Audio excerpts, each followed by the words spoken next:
আমি বিছানায় শুয়েছিলাম, মনে হচ্ছিল তারা আসলে কিছুক্ষণ গল্প হবে। চোখ বন্ধ করে শুয়ে থাকলেও ঘুম আসছিল না, অপেক্ষা করছিলাম কখন তারা আসবে। প্রায় 1 ঘণ্টা পরে কথা বলতে বলতে তারা ঘরে ঢুকল। খালা মাকে বলল, তুই কি মাঝখানে শুবি? মা মৃদু হেসে বলল, না, তুই মাঝখানে শুয়ে পড়। কিছুক্ষণ পর মৃদু কণ্ঠে কেউ ডাকল, তুই কি ঘুমিয়ে পড়েছিস? আমি চুপচাপ রইলাম, আর কিছু না বলেই, আজকের গল্পটা অনেক বেশি স্পেশাল, তাই কেউ মিস করো না। দয়া করে গল্পগুলো ভালো লাগলে ভিডিওটি লাইক, শেয়ার এবং চ্যানেলটি সাবস্ক্রাইবই করো প্লিজ। আমার নাম কুনাল। বেশ কিছুদিন ধরে আমার খালার বাড়ি যাওয়ার সুযোগ হয়নি। খালা মাঝে মাঝে ফোন করতেন, কিন্তু সেই সময় আমি আমার মাস্টার্স ডিগ্রির ফাইনাল পরীক্ষার প্রস্তুতিতে খুব ব্যস্ত ছিলাম। এখন পরীক্ষার ফলও বেরিয়ে গেছে এবং আমি একটা ভালো চাকরির সন্ধানে আছি। তবে খালার সাথে কাটানো মধুর মুহূর্তগুলো এখনও আমার মনে গেঁথে আছে। আমি প্রায়ই ভাবি খালার সাথে দেখা করার জন্য আবার কখনো যাব। কারণ খালা আমাকে অনেক ভালোবাসে। খালা দেখতে অনেক সুন্দর ছিলেন। তিনি একটু স্বাস্থ্যবান হওয়ায় তাকে আরও সুন্দর লাগে। তার হাতের রান্না করা খাবার খেয়ে কিছুদিন কাটানোর ইচ্ছায় আমি ঠিক করলাম যে এবার খালার বাড়িতে গিয়ে কিছুদিন থাকব। খালার সাথে অনেক সময় কাটাবো, অনেক গল্প করব। কারণ অনেক দিন থেকে খালার সাথে দেখা হয় না। অবশেষে আমার ইচ্ছা পূরণ হল। একদিন আমার খালা ফোন করলেন আর মাকে বললেন, তুমি আর কুনাল 5 দিনের জন্য আমাদের এখানে চলে এসো। তোমার জামাইজি 7 দিনের জন্য শহরের বাইরে যাচ্ছেন। অনেক দিন থেকে তোমাদের সাথে দেখা হয় না। এই সুযোগে আমরা কয়েকটা দিন মজা করে কাটাতে পারব। কালকেই চলে এসো, আমি অপেক্ষা করছি। মা ফোন স্পিকারে রেখেছিলেন যাতে আমি কথাগুলো শুনতে পারি। আমার মায়ের নাম লিজা আর খালার নাম তানিয়া। সব কথা শুনে মা বললেন, ঠিক আছে তানিয়া, আমরা কালকেই আসছি। এরপর মা ফোনটা রেখে দিলেন। ফেব্রুয়ারি মাস ছিল, তাই বেশ ঠান্ডা পড়ছিল। মা বললেন, কুনাল, আমরা সকাল 11টার দিকে বেরোব, যাতে ঠান্ডা একটু কম লাগে।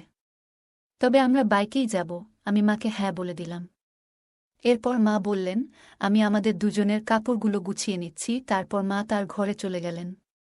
আমিও আমার ঘরে গিয়ে বিছানায় শুয়ে পড়লাম। বিছানায় শুয়ে ভাবছিলাম, যদি খালামাকে সব কিছু বলে দেয় আগের দিনের কথা, তাহলে কি হবে? আর যদি মায়ের সামনে খালা আমার সাথে কোনো কিছু করে, তাহলে পরিস্থিতি কেমন হবে? এই সব ভাবনা ভাবতে ভাবতে কখন যে ঘুমিয়ে পড়লাম বুঝতেই পারলাম না। কারণ খালা আমার বন্ধু মতো ছিল। তিনি আমার সাথে অনেক ফ্রি থাকত। পরের দিন আমি আর মা সকালবেলায় চানাশতা সেরে তৈরি হয়ে গেলাম। ঠিক 11টা বাজে আমরা বাইক নিয়ে রওনা হলাম খালার গ্রামের দিকে। গ্রামের রাস্তা 3 ঘন্টার ছিল। আমরা দুজনেই নিজের চিন্তায় মগ্ন ছিলাম। শহরের সীমানা ছাড়ানোর পর কাঁচা রাস্তা শুরু হল। বাইকের পেছনের সিটটা একটু উঁচু থাকায় মা বারবার আমার সাথে ধাক্কা খাচ্ছিলেন। আমি মাকে বললাম, ভয় পেও না মা, আমাকে শক্ত করে ধরে রাখো। মায়ের বাইকে চড়ার অভ্যাস কম, তাই মা এক হাতে আমার কাঁধ শক্ত করে ধরলেন আর অন্য হাত দিয়ে আমার পায়ের উপর আঁকড়ে ধরে বসে রইলেন। বাইকটা কাঁচা রাস্তায় একটু কাঁপছিল, তাই মা পেছন থেকে আমাকে আঁকড়ে ধরেছিলেন। রাস্তায় প্রচুর গর্ত ছিল, তাই আমি বাইকটা আস্তে চালাচ্ছিলাম। হঠাৎ একবার আমি একটি গর্ত এড়িয়ে চলার চেষ্টা করছিলাম, তখন বাইকের চাকা আরেকটি গর্তে পড়ে গেল। আমরা দুজনেই একটু উঁচুতে লাফ দিলাম, আমরা গাড়ি থেকে পড়ে গেলাম। মায়ের কোমরে আর পায়ে ব্যথা পেয়েছিল। এক মুহূর্তের মধ্যে এত কিছু ঘটল আমরা বুঝতেই পারলাম না। মা বললেন, কি ভয়ঙ্কর রাস্তাগুলো! মানুষ বাইকে কেমন করে এই রাস্তায় যাতায়াত করে, কে জানে। আমি মাকে বললাম, মা, বৃষ্টির কারণে রাস্তার এই অবস্থা। আর একটু এগোলেই ভালো রাস্তা পাব। মা হেসে বললেন, ভালোই হলো। না হলে আমি ভেবেছিলাম তোর খালার বাড়ি পর্যন্ত এরকমই রাস্তা হবে। মনের মধ্যে কিছু প্রশ্ন ঘুরছিল। যেমন, মা কি আসলেই সব কিছু বুঝেছেন? আর যদি বুঝেও থাকেন, তাহলে তিনি কেন হাত ছাড়লেন না, বরং আরও শক্ত করে ধরলেন? এসব ভাবতে ভাবতে আমরা গ্রামের কাছে পৌঁছে গেলাম। অবশেষে দুপুর 2টার দিকে আমরা খালার বাড়িতে পৌঁছে গেলাম। 15 মিনিট হয়ে গিয়েছিল। বাইকের শব্দ শুনে খালা উঠোনে এসে হাজির হলেন। আমাদের দেখে তার মুখে খুশির ঝিলিক ফুটল। তিনি তৎক্ষণাৎ মাকে জড়িয়ে ধরলেন, মাও তাকে শক্ত করে আলিঙ্গন করলেন। দুজনেই একে অপরের খবরাখবর নিতে ব্যস্ত হয়ে পড়লেন। অনেক দিন পর তাদের দেখা হল। তারপর মা বাড়ির ভেতরে চলে গেলেন। এরপর খালা আমাকে জড়িয়ে ধরে বললেন, কি রে দুষ্টু, এত দিন হয়ে গেল, আসার নাম নেই। আর হ্যাঁ, তুই এত সাজগোজ করে কেমন করে এলি? এবার তোর মাকে সব বলতেই হবে, আর তোর বিয়ের কোথাও বলতে হবে, যাতে তাড়াতাড়ি তোর বিয়ে দেয়া যায়। আমি একটু দূরে সরে গিয়ে বললাম, কি বলছো খালা, এসব কি? খালা হেসে বাড়ির ভেতরে চলে গেলেন, আর আমি বাইক থেকে ব্যাগ নিয়ে ভেতরে ঢুকে পড়লাম। মা আর খালা তখন রান্নাঘরে গল্প করছিলেন। আমি ব্যাগ রেখে ফ্রেশ হতে চলে গেলাম। ফ্রেশ হয়ে কাপড় বদলানোর পর বড় ঘরে গিয়ে বসলাম। এদিকে মা আর খালা ডাইনিং টেবিলে খাবারের প্লেট সাজাচ্ছিলেন। হঠাৎ খালা আমাকে ডেকে বললেন, এসো, খেতে বসো। আমি তাদের সাথে বসে খাবার খেতে শুরু করলাম। খাওয়ার সময় বিভিন্ন বিষয় নিয়ে কথা হচ্ছিল। সবার সঙ্গে মজা করতে করতে খাওয়া শেষ হল। তখন মা বললেন, তানিয়া, কি বলবো তোকে? রাস্তা এতটাই খারাপ ছিল যে বাইকে ধাক্কা খেতে খেতে আমার কোমর আর শরীর ব্যথা হয়ে গেছে। পুরো শরীরটাই যেন ব্যথায় ভরে গেছে। এখন তুই কিছু কর, আমি বেশ অসুস্থ হয়ে পড়ছি। এ কথা শুনে খালা বললেন, কোনো চিন্তা করিস না, কুনাল খুব ভালো মালিশ করে। একবার আমারও শরীর খুব ব্যথা করছিল, তখন ওই আমাকে মালিশ করেছিল। তারপরে আমার পুরো শরীর একদম হালকা লাগছিল। এত কথা বলে খালা আমাকে চোখ মেরে বললেন, কুনাল, তোর মায়ের শরীরটা ব্যথা করছে, মালিশ করে দিস, পরে আরাম পাবে। আমি সম্মতি জানিয়ে ঘরে চলে গেলাম, কিন্তু মনে মনে একটা প্রশ্ন ঘুরতে লাগল, খালা কেন বললেন যে আমি ভালো মালিশ করি? সত্যিই কি তিনি মজা করছিলেন, না মায়ের সাথে আমার ঘনিষ্ঠতা বাড়াতে কিছু একটা পরিকল্পনা করছেন? খালার এই আচরণের পেছনে কি উদ্দেশ্য ছিল তা ভেবে আমার মধ্যে অস্থিরতা বাড়ছিল। খালা আর মা তখন রান্নাঘরে পরিষ্কার করছিলেন, আর আমি দূর থেকে তাদের দিকে নজর রাখছিলাম। তাদের দেখতে এবং তাদের দুজনের সৌন্দর্য একই রকম মনে হচ্ছিল। তারা ধীরে ধীরে কথা বলছিলেন, তবে আমি ঠিকভাবে কিছু শুনতে পারছিলাম না। কিন্তু কেন জানি না, মনে হচ্ছিল তারা আমার কথাই বলছিলেন। কিছুক্ষণ পর তারা দুজনেই রান্নাঘর থেকে বেরিয়ে এসে বড় ঘরে বসে পড়লেন। তখন বেলা 4টা বাজে। খালা বললেন, লিজা, তুই একটু কাপড় বদলে নে। গাউন এনেছিস? যদি না আনিস তাহলে আমারটা নে। তারপর এক গ্লাস পানি খেয়ে শুয়ে পড়। তারপর কুনাল তোর শরীরটা মালিশ করে দেবে, যাতে তোর শরীরের ব্যথা কমে যায়। এতটুকু বলেই তারা দুজনে শোবার ঘরে চলে গেলেন। আমি বসে বসে ভাবছিলাম, জীবনে কখনো এমন ধরনের কাজ করিনি। কিছুক্ষণ পর খালা রান্নাঘর থেকে একটা পাত্রে কিছু নিয়ে এসে বললেন, চল, সময় হয়েছে। আমি কিছু না বলে চুপচাপ তার পেছনে শোবার ঘরে গেলাম। সেখানে গিয়ে দেখি মা বিছানায় শুয়ে আছেন। মায়ের পা এবং শরীরে প্রচণ্ড ব্যথা ছিল, কারণ তিনি গাড়ি করে আসার সময় পড়ে গিয়েছিল। মাকে দেখে মনোযোগ দিয়ে তাকিয়ে রইলাম। হঠাৎ খেয়াল করলাম খালা আমার পাশে দাঁড়িয়ে আছেন। খালা হেসে বললেন, কি দেখছিস কুনাল? আগে কখনো কি তোর মাকে দেখিসনি? তোর মাকে একটু তেল দিয়ে মালিশ কর, তার অনেক কষ্ট হচ্ছে। মায়ের ব্যথা লাঘব করার জন্য আমি বিছানার পাশে বসে একটু চিন্তায় পড়ে গেলাম।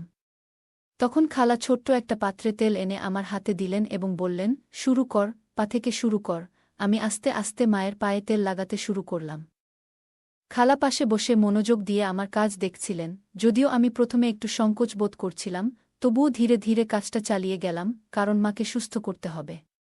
আমার মনের ভেতর শুধু একটাই চিন্তা ছিল, মাকে সুস্থ করতে হবে। মা মুখটা একটু ঘুরিয়ে নিলেন।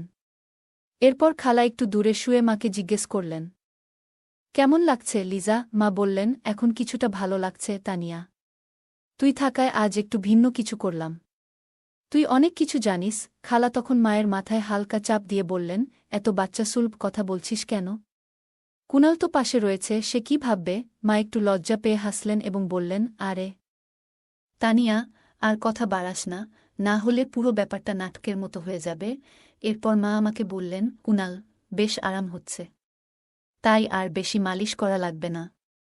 শরীরটা এখন বেশ ভালো লাগছে, মনে হচ্ছে ব্যথা কিছুটা কমে গেছে। তারপরেও আমি আর কিছুক্ষণ মালিশ করে দিলাম। প্রায় আধ ঘণ্টা পরে মা শান্ত গলায় বললেন, এবার যথেষ্ট হয়েছে কুনাল, অনেক স্বস্তি লাগছে। আমি উঠে দাঁড়ালাম, তখন মায়ের পাশে দাঁড়িয়েছিলাম। মা হঠাৎ পাশ ফিরে শুয়ে পড়লেন। তখন খালা এসে বললেন, আরে লিজা, এখনও তো অর্ধেক মালিশ বাকি আছে। মা একটু লজ্জা পেয়ে বললেন, থাক তানিয়া, কুনালের সামনে এটা করতে একটু অস্বস্তি লাগছে। মালিশ শেষ হওয়ার পর মা বেশ ভালো বোধ করতে লাগলেন। আমরা সবাই বাইরে এসে একটু বিশ্রাম নিলাম।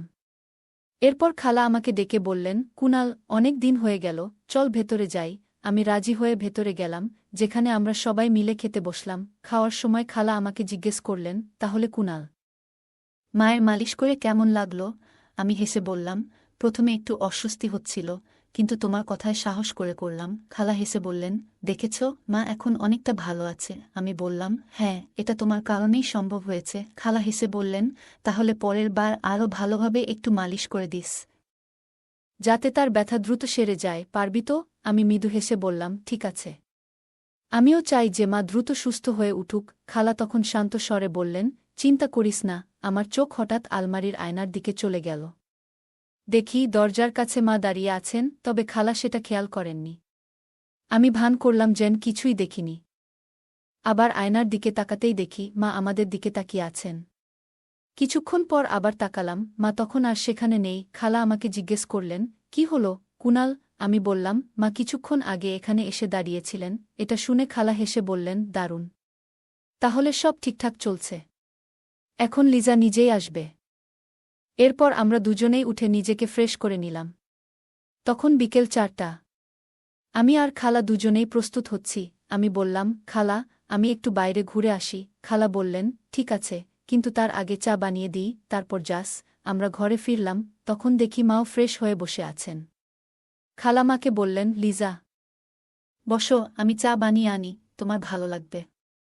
এখন আবহাওয়াও বেশ ঠান্ডা। মা হেসে বললেন, হ্যাঁ তানিয়া, চা বানাও। একটু গরম চা এখন ভালোই হবে। তবে তোমার কি ঠান্ডা লাগে না? মায়ের গলায় একটু মজার সুর ছিল। খালা বুঝে গেলেন মা কেন এমন বলছেন, তবে তিনি হাসি দিয়ে উত্তর দিলেন, আরে লিজা, আমাদের তো ঠান্ডায় অভ্যেস হয়ে গেছে। তোর শহরে কি আর এমন ঠান্ডা হয়? ঠিক আছে, আমি চা বানিয়ে আনি। তারপর খালা রান্নাঘরে গিয়ে চা বানিয়ে আনলেন, আর আমরা তিনজনে একসঙ্গে বসে চা খেলাম। চা খাওয়ার পর আমি বললাম, মা, আমি একটু বাইরে ঘুরতে যাচ্ছি। মা বললেন, হ্যাঁ, যা, একটু ঘুরে আয়। তোরও হয়তো গরম লাগছে, তবে বেশি দেরি করিস না, তাড়াতাড়ি ফিরে আয়। আমি মাথা নেড়ে বাইরে বেরিয়ে গেলাম। হাঁটতে হাঁটতে নদীর ধারে চলে গেলাম। মনটা একদম শান্ত হয়ে গেল। একটা সুন্দর, শান্তিপূর্ণ প্রাকৃতিক পরিবেশে বসেছিলাম। ঠান্ডা বাতাস আমার শরীরে লাগছিল, আর আমি নানা বিষয়ে চিন্তা করছিলাম। কিছু দিন আগের ঘটনাগুলো ভাবাচ্ছিল। খালা আর আমি যা কিছু কথা শেয়ার করেছি, হয়তো মা কিছু জানে, কিন্তু মা কিছু বলেনি। সবকিছু যেন স্বাভাবিকভাবেই চলছিল। মাথায় একের পর এক প্রশ্ন ঘুরছিল। মা কি সত্যিই কিছু টের পেয়েছে, নাকি সব কিছু ঠিক আছে ভাবছে? এই সব চিন্তা নিয়ে কিছুক্ষণ বসে থাকার পর আমি উঠে দাঁড়ালাম। তখন বাইরে অন্ধকার ঘনিয়ে আসছিল, আর ঠান্ডা বাতাস আরও বাড়ছিল। ধীরে ধীরে বাড়ির পথে রওনা হলাম। বাড়ি পৌঁছাতে রাত প্রায় 8টা বেজে গেল। ভেতরে ঢুকে দেখি মা আর খালা রান্নাঘরে রাতের খাবার তৈরি করছেন। আমাকে দেখে মা মিষ্টি গলায় বললেন, আয় কুনাল, আগে গরম পানিতে হাত মুখ ধুয়ে নে, তারপর খেতে বসবি। প্রায় রাত 9টা নাগাদ আমরা সবাই একসঙ্গে খেতে বসলাম। খেতে খেতে আমি বললাম, খালা, এখানে ঠান্ডাটা অনেক বেশি। আমাদের ওখানে এমন ঠান্ডা হয় না। খালা মুচকি হেসে বলল, চিন্তা করিস না, আমার বাড়িতে হিটার আছে, তোকে ঠান্ডা লাগবে না। আমি বললাম, সত্যি? তাহলে ঠিক আছে, আজ একটু আগে ঘুমাবো, বেশ ক্লান্ত লাগছে। খালার কথা শুনে মা মজা করে বলল, তুই এত ছোট, তোর আবার কি ক্লান্তি? খালা হেসে বলল, আরে লিজা, এত পথ পাড়ি দিয়ে এসেছে, তার উপর রাস্তার এমন অবস্থা। মা আর কিছু বলল না। আমরা সবাই মিলে গল্প করতে করতে খাওয়া শেষ করলাম। তারপর মা আর খালা রান্নাঘর পরিষ্কার করতে ব্যস্ত হয়ে পড়ল, আর আমি উঠলাম একটু বাইরে হাঁটতে। কিছুক্ষণ পর আমি শোবার ঘরে গেলাম। ঘরটি আগে থেকেই গোছানো ছিল। বিছানায় একটি বড় কম্বল পাতা ছিল, যা দুজনের জন্য যথেষ্ট। আমি কাপড় পরিবর্তন করে কম্বলের নিচে ঢুকে শুয়ে পড়লাম এবং দেওয়ালের দিকে মুখ করে চোখ বন্ধ করলাম। জানতাম অন্যরা রান্নার কাজ শেষ করে আসবে, তবে তখনও অনেক চিন্তা মাথায় ঘুরছিল।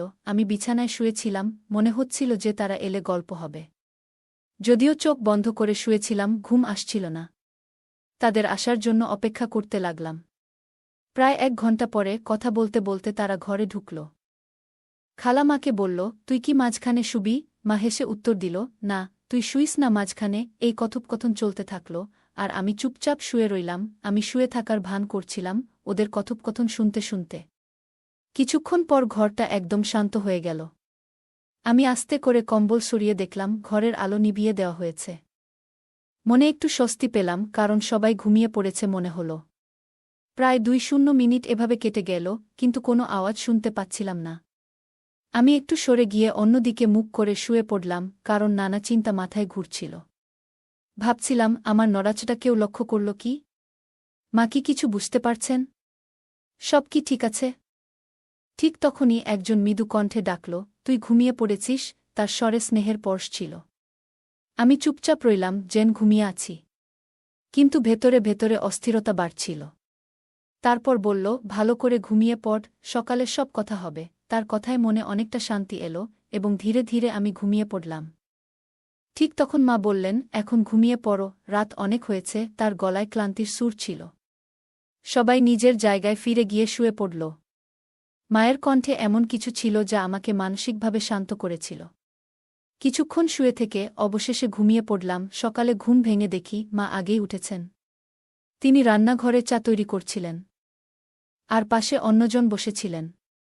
ঘরের পরিবেশটা একটু অন্যরকম লাগছিল। মা আমাকে দেখে মৃদু হেসে বললেন, চা খাবে? আমি মাথা নেড়ে সম্মতি জানালাম। তার হাসিতে ছিল অভিজ্ঞতা ও মমতা, যেন তিনি পুরো পরিস্থিতি বুঝে শান্তভাবে সবকিছু সামলাচ্ছেন। আমরা বেশ কয়েকদিন খালার বাড়িতে থাকলাম। খালার সাথে আমি আর মা অনেক হাসি ঠাট্টার মধ্যে দিন কাটিয়েছিলাম। অনেক জায়গায় ঘুরতেও গিয়েছিলাম। কিছুক্ষণ পরে মা খালার দিকে তাকিয়ে বললেন, আচ্ছা তানিয়া, আমাদের এখন চলে যাওয়া উচিত, অনেক কাজ বাকি আছে বাড়িতে। মা আর আমি যখন খালার বাড়ি থেকে বের হচ্ছিলাম, খালা হেসে বললেন, ঠিক আছে, তোমরা যাও।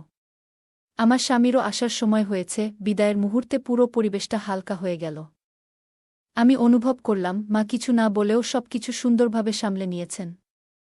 মা আমার দিকে তাকিয়ে শান্ত স্বরে বললেন, কুনাল, জীবনে সবকিছুর একটা সীমা থাকে, আর সঠিক ভুলের পার্থক্য করা গুরুত্বপূর্ণ। তার কথাগুলো আমার মনে গভীরভাবে ছাপ ফেলল। সেই মুহূর্তে আমি সিদ্ধান্ত নিলাম, জীবনের প্রতি আমার দৃষ্টিভঙ্গি পরিবর্তন করব এবং নতুনভাবে জীবন শুরু করব। মায়ের ধৈর্যশীল ও শান্ত আচরণ আমাকে এমন এক শিক্ষা দিল, যা অন্যভাবে উপলব্ধি করা সম্ভব ছিল না। খালার বাড়ি থেকে বিদায় নিয়ে আমি মনে মনে প্রতিজ্ঞা করলাম যে আমার চিন্তাভাবনা ও কাজকে সঠিক পথে পরিচালিত করব। মায়ের স্নেহ, তার মনের গভীরতা এবং তার বলিষ্ঠ চিন্তাশক্তি আমাকে জীবনের নতুন দিশা দেখিয়েছে। আমি এখন ভবিষ্যতের দিকে আরও আত্মবিশ্বাস ও আশার সঙ্গে এগিয়ে যেতে প্রস্তুত। তার কিছুদিন পর আমার একটি ভালো চাকরি হয়। এখন আমি সব চিন্তা বাদ দিয়ে মন দিয়ে চাকরি করতে থাকি, আর আমার পরিবারের সব দায়িত্ব নেই। এখন আমার মা অনেক খুশি আমার উপর। গল্পটা কেমন লাগলো জানাতে ভুলবে না। আরও মজার মজার রোমান্টিক গল্প শুনতে চাইলে ভিডিওটি লাইক, শেয়ার এবং চ্যানেলটি সাবস্ক্রাইব করতে এবং বেল আইকনটি ক্লিক করতে ভুলবে না। ধন্যবাদ।